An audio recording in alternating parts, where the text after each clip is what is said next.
exposition qui s'appelle Bib Invaders, qui se présente en fait par 3 bornes d'arcade autour des jeux vidéo des années 80, 90 et 2000, et également une installation artistique d'Antonin Fourneau autour de l'illustration d'Okusai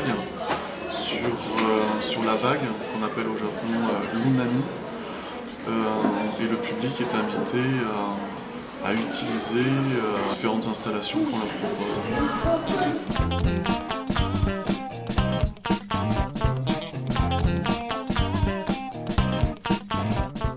Alors sur la borne des années 80, c'est une borne française avec un jeu qui est classique aujourd'hui qui s'appelle Space Invader.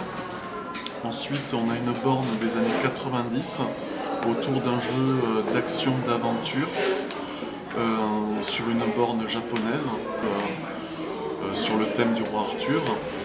Et ensuite la dernière borne qu'on accueille, c'est une borne des années 2000 sur un des premiers jeux en 3 dimensions.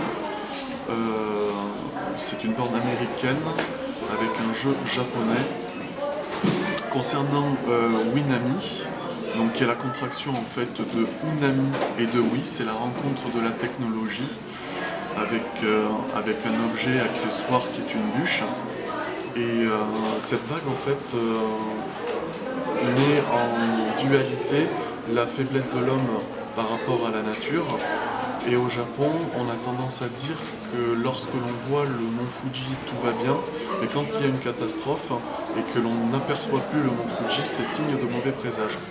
Et la rencontre de la technologie par le biais de la Wii et de la nature par le biais d'une bûche.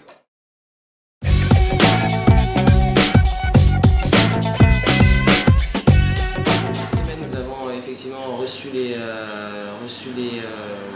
ingrédients. Donc issus du commerce équitable, à savoir tout ce qui est la semoule qui vient de Palestine, le quinoa aussi. Le quinoa vient de Bolivie. Tout ce qui est curry, curcuma vient du Sri Lanka, et l'huile de Palestine. Moi j'ai fait une timbale de quinoa à la dinde marinée au citron vert et à la menthe. J'ai fait du poulet mariné avec son riz parfumé. Pizza brie roquette avec la vinaigrette était essentiellement faite avec du poivre du Sri Lanka, de l'huile de Palestine. Ça a été intéressant parce que déjà d'une part on a appris à travailler des produits qu'on n'a pas forcément l'habitude de manipuler au quotidien. Alors ce qui était intéressant c'était effectivement la qualité des produits.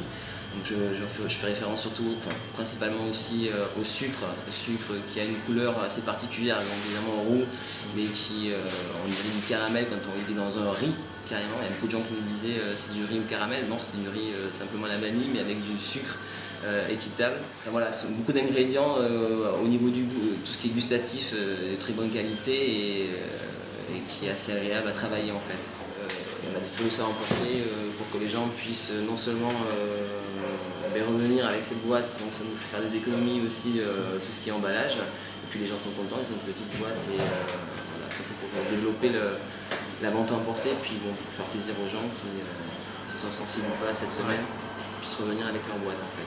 On va dire que cette semaine a très bien marché, le bouche à oreille a bien fonctionné.